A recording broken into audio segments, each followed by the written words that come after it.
Everyone knows the names of America's old money: the Vanderbilts, the Rockefellers, the Astors. In Philadelphia, it was families like the Biddles and the Drexels who ruled society. They lived in mansions on Society Hill. They would not let anyone into their clubs who did not have the right last name. But while the white aristocracy was busy excluding everyone, another aristocracy was rising right under their noses: a black aristocracy. In the 1840s, decades before slavery ended in the South, a secret society of black families in Philadelphia was amassing fortunes that rivaled the white elite. They lived in mansions with English butlers.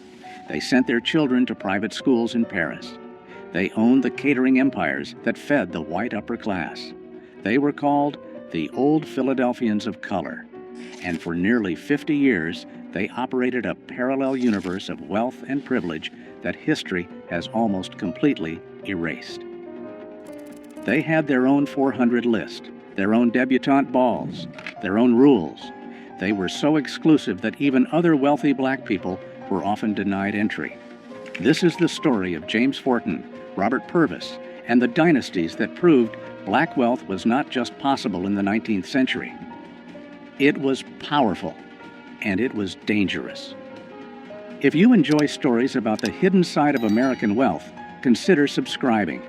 We explore the fortunes that textbooks tried to forget. Let's begin with a sailmaker who became a king. It is 1798. Philadelphia is the capital of the United States. And a 32-year-old black man named James Forten is about to do something impossible. He is buying the sail loft where he used to work as an apprentice. Forten was not born enslaved. He was born free in Philadelphia. But freedom did not mean equality.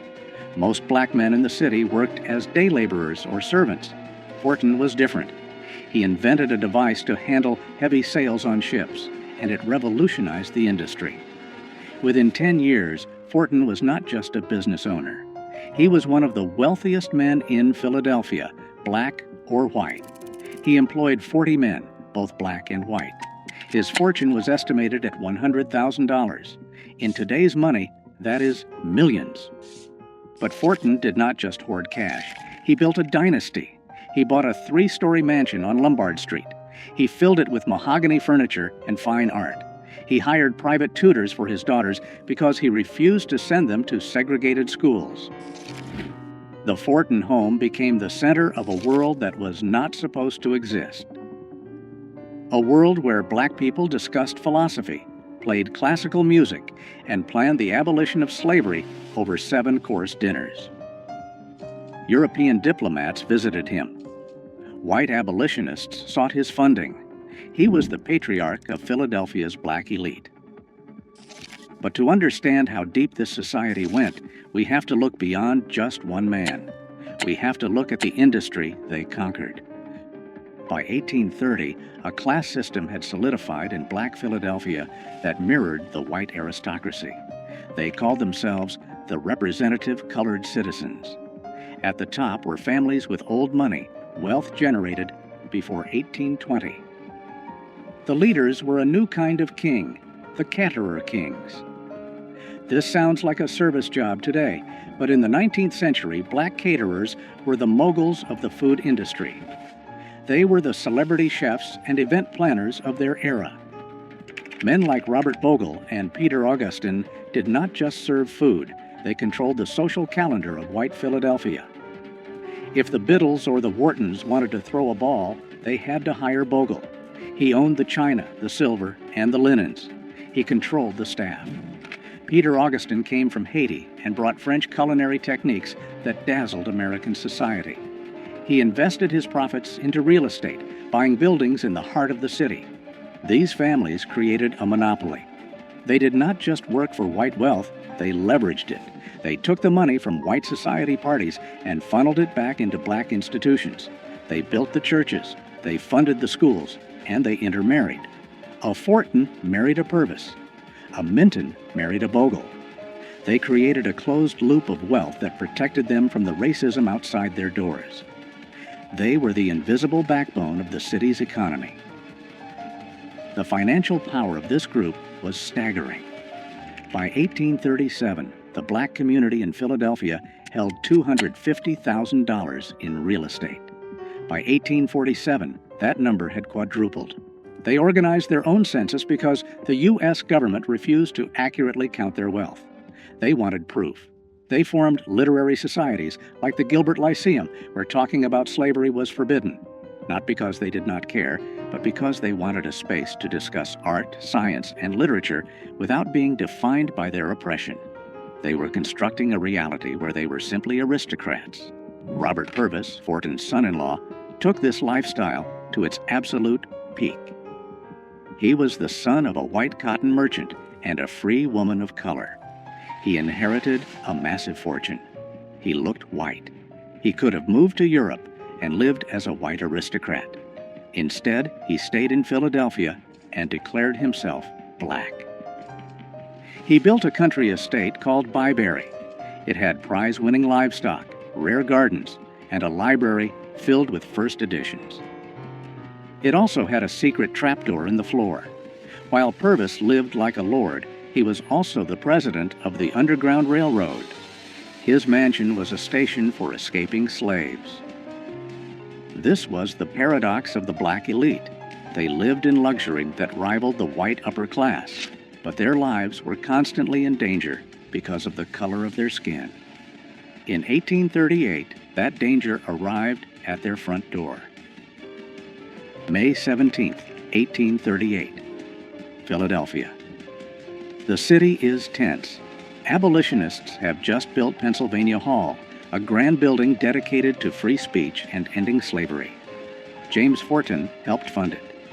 The black elite saw it as their symbol of progress, but the white working class saw it as a threat. A mob of thousands gathered outside. They were not just angry about slavery.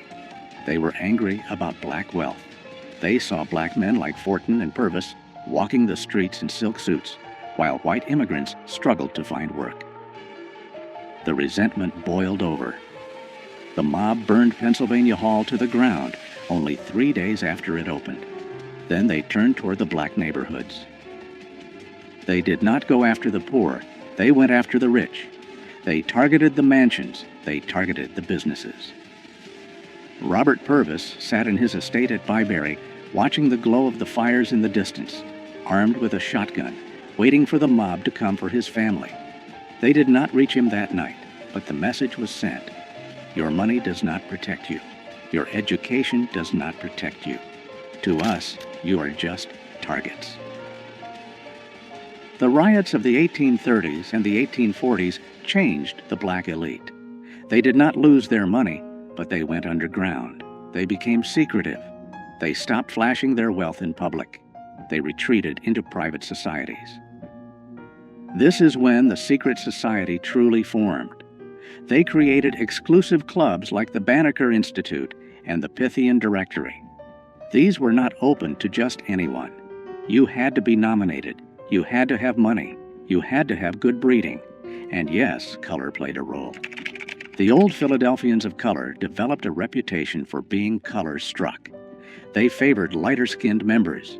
They looked down on the formerly enslaved who were arriving from the South. They called them contrabands. It was a defense mechanism. They believed that if they maintained perfect manners, perfect dress, and perfect conduct, white society would eventually have to accept them. They were wrong, but they held on to this belief with a religious fervor. They refused to listen to jazz or blues.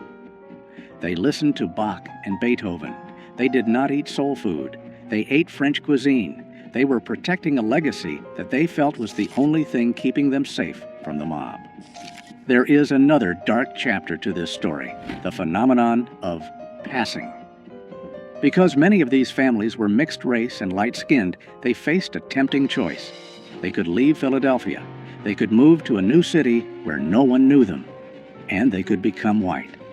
Historians estimate that thousands of wealthy black people from this era simply vanished from the records. They did not die. They crossed the color line. They married into white families. Their children grew up never knowing they had black ancestry. The Purvis family saw this tear them apart. Some nieces and nephews moved away and cut all ties. The wealth they had built as black entrepreneurs became white wealth in the next generation. This terrified the ones who stayed. They saw their community shrinking. Every time a son or daughter moved away to pass, the dynasty weakened. It was a slow, silent erasure. The families who remained, like the Mintons and the Warwicks, doubled down on their identity. They became even more insular. They clung to their history because they were the only ones left to remember it. By the 1900s, the world was changing again. The Old Philadelphians were facing a new threat, not white mobs, but a new kind of black wealth. The Great Migration brought thousands of black Southerners to Philadelphia. Some of them built fortunes in banking, insurance, and beauty products. There was Madam C.J. Walker and the bankers of Durham. This was new money. It was loud. It was proud. It did not care about French tutors or debutante balls. The Old Philadelphians turned their noses up at it. They refused to let these new millionaires into their social circles, and that was their fatal mistake. By closing their doors, the Old Philadelphians slowly strangled their own influence. They had the pedigree, but the new generation had the momentum. Slowly, the mansions on Lombard Street were sold. The catering empires were replaced by corporate hotels. The families drifted apart. Some moved to Europe. Some passed into white society, choosing to pass and leaving their history behind.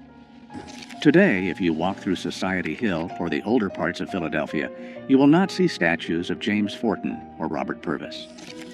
Their mansions are mostly gone or converted into other things. The dynasty did not crash because of a scandal. It faded because it was designed to be secret. They built walls so high to keep the world out that eventually the world forgot they were there. But for 50 years, they proved something that terrified 19th century America.